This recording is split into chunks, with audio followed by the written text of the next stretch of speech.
Recording in progress. You got to keep your heart wide open, though the waves want to push you around until your faith brings you back to solid ground. When I was thinking about what on earth am I going to say the Sunday before such a monumental election, this popped into my head. The timely and just concise poetry of Leah Morris, I think, is just amazing.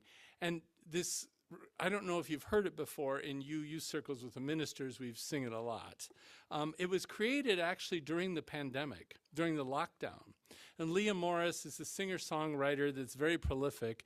And she was actually out walking with her kid. And suddenly the universe handed her these words and the music at the same time. And she was so taken aback, she just recorded it on the sidewalk with her phone so she wouldn't forget it. And it's just an amazing thing. And so it was very much about the pandemic and the times that we were all going through then, but I think it's very timely today and what we're about to face in the most important election probably of all of our lifetime. And there's a 50-50 chance at this point that our country could be going in vastly different directions. So there's a lot of anxiety about that. So I felt like we really need to cleave onto these words of Leah Morris, keeping your heart wide open. So that's exactly what I want to do today. I'm going to take each of the lines and kind of give you my thoughts and unpack it a little bit. So the first is you've got to keep your heart wide open. Okay, what does it mean to have a wide open heart? And as soon as I heard those words, there's one person, of course, that I thought about, Dr. Brene Brown, because she speaks a lot about open-heartedness, living with wholeheartedly, being vulnerable, putting yourself out there. So I thought, okay, I've talked about her books on a number of occasions, and I went out to see if there was anything new that I could pull up, and sure enough, there was. On February 14th, Valentine's Day of 2022, on her podcast, she gave us this.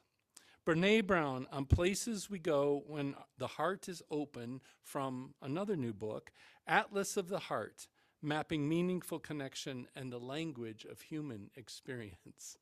And if you don't know about Brene Brown, it's just fascinating. She's on the faculty at the University of Houston, and she's PhD. She does a lot of teaching, of course, but mostly she's known for her research.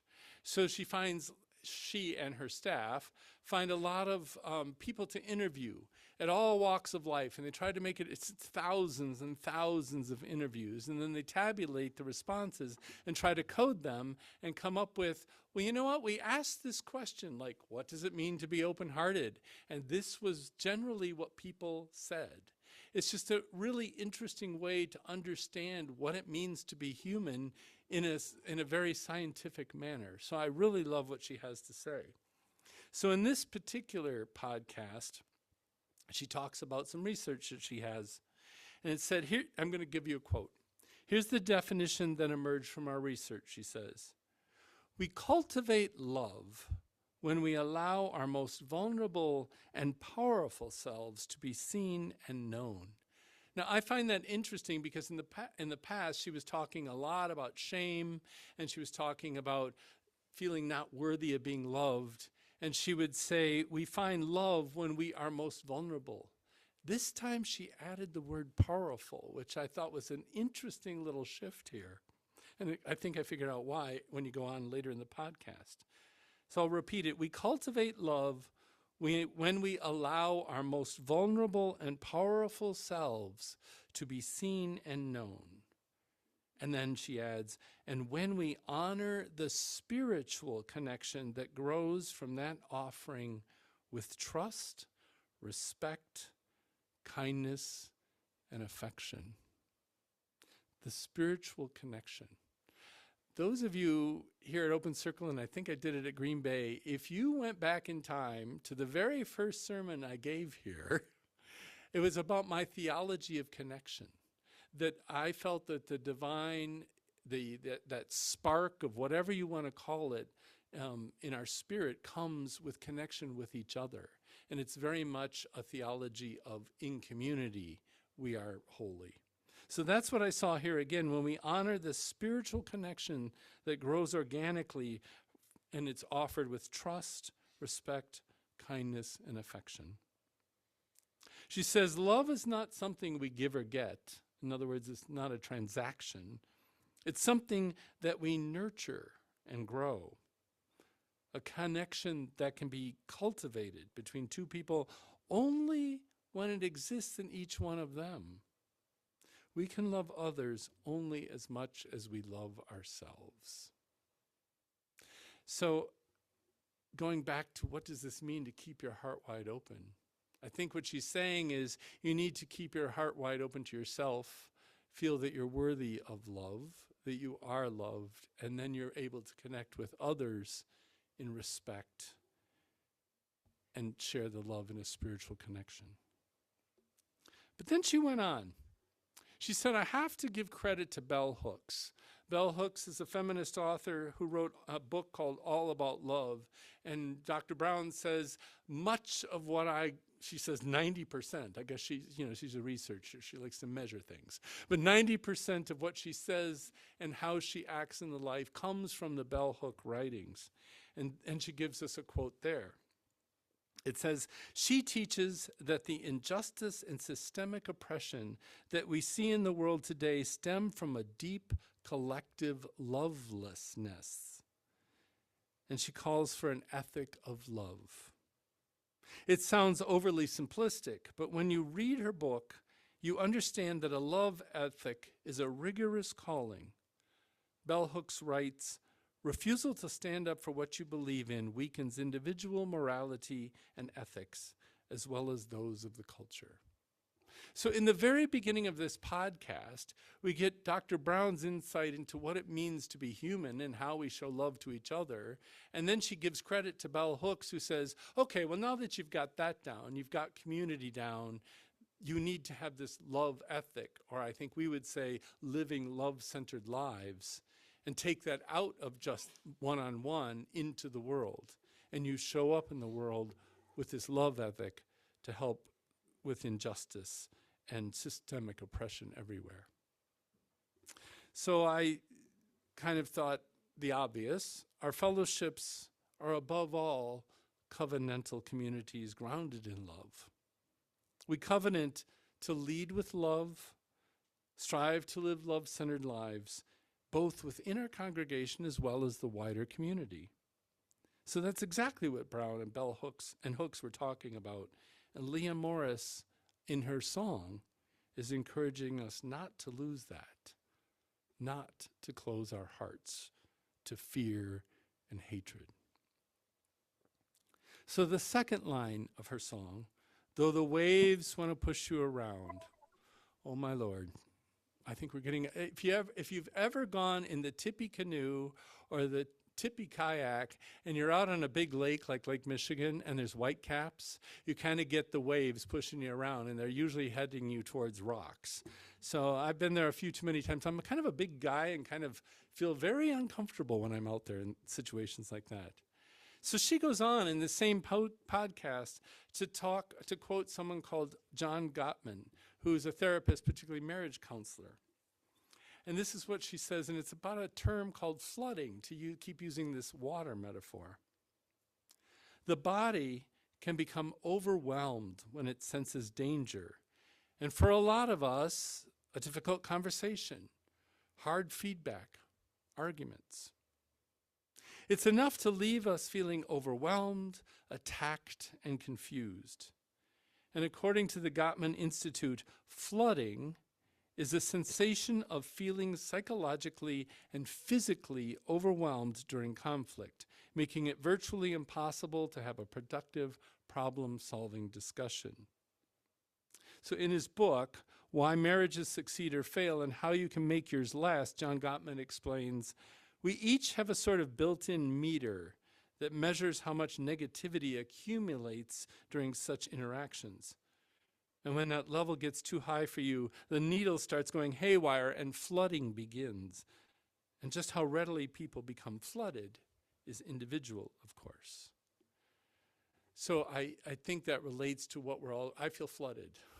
I mean, we are in Wisconsin. We are in a swing state. If you can't miss it, billboards, advertisements, conversation with coworkers, friends, it's out there. And I think we all feel like we've been attacked for months now. And I feel like it's this flooding that we're talking about. And then this week, the Unitarian Universalist Association put out this community resilience video, which I thought was very helpful and insightful.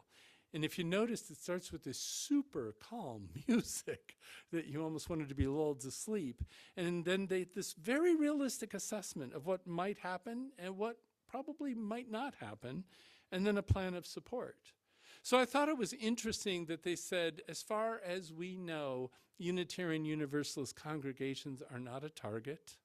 In fact, I think that kind of says we are in a bit of a relative privilege, that we're safe, relatively speaking, and then that leads to our calling to reach out to other people, like Bell Hooks said. It's this time, in these days ahead, weeks ahead, if you know anybody in your community that's a migrant or immigrant, transgender, non-binary, queer, Black, Latino, Indigenous, people of color, anybody that you know and they know of you, could be at work, in your neighborhood, now's the time to reach out and just make sure that connection is solid.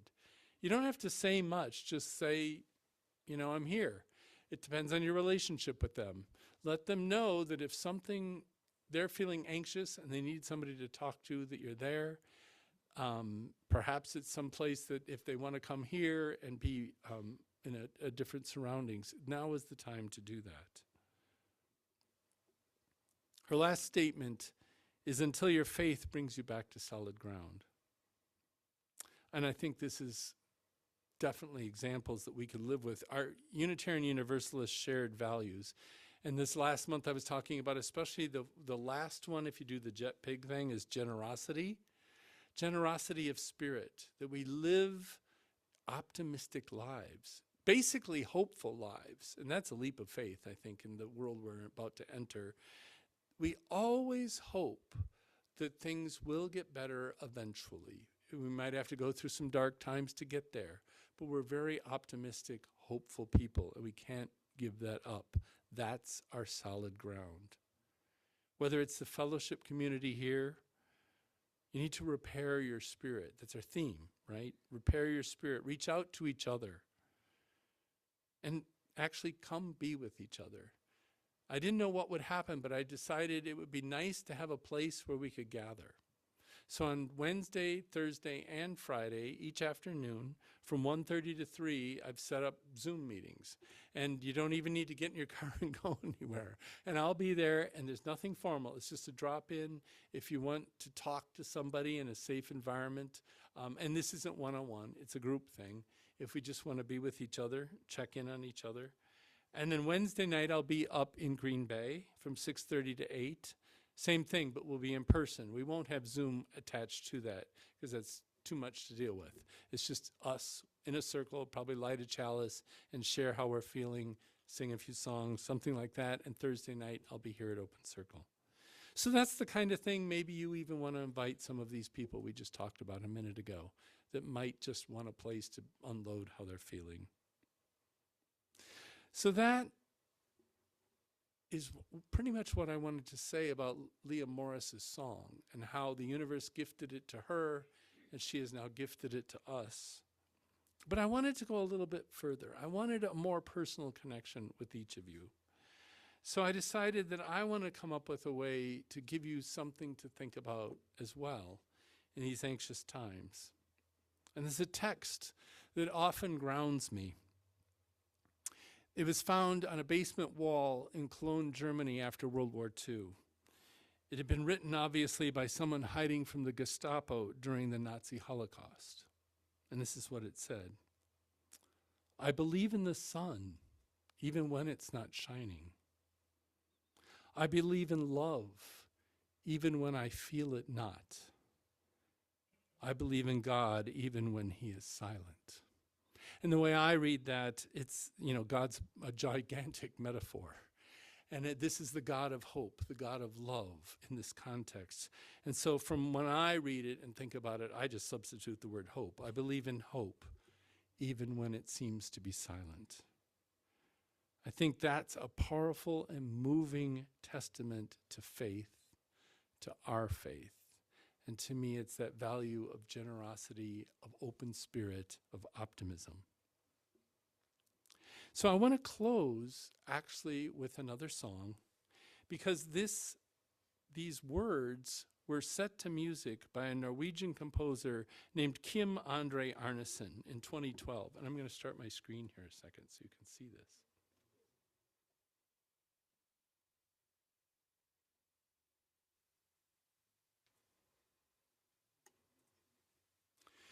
So I'm going to offer you some music for open hearts, I called it. So this is Kim André Arnesen, and he wrote, "Even When He Is Silent" is the name of the piece. There are 3 verses formed from each line of the poem. They're declarative and simple. It's not a long anthem, but it's the music and the way it's composed that really reinforces the feeling that I want you to pay attention to. So in the beginning, again, it says, "I believe in the sun even when it's not shining." Well, okay, we live in a scientific informed world. We know that the world will probably keep rotating day after day after day, and the sun will come back even though it's dark. And so therefore, this music is just sort of declarative, like a musical duh. We believe in the sun even when it's not shining, and it's very matter of fact. Then he moves into the second verse. "I believe in love, even though I feel it not." This is the strongest part of the piece vocally, and you'll hear it. It gets louder, the chords get more rich.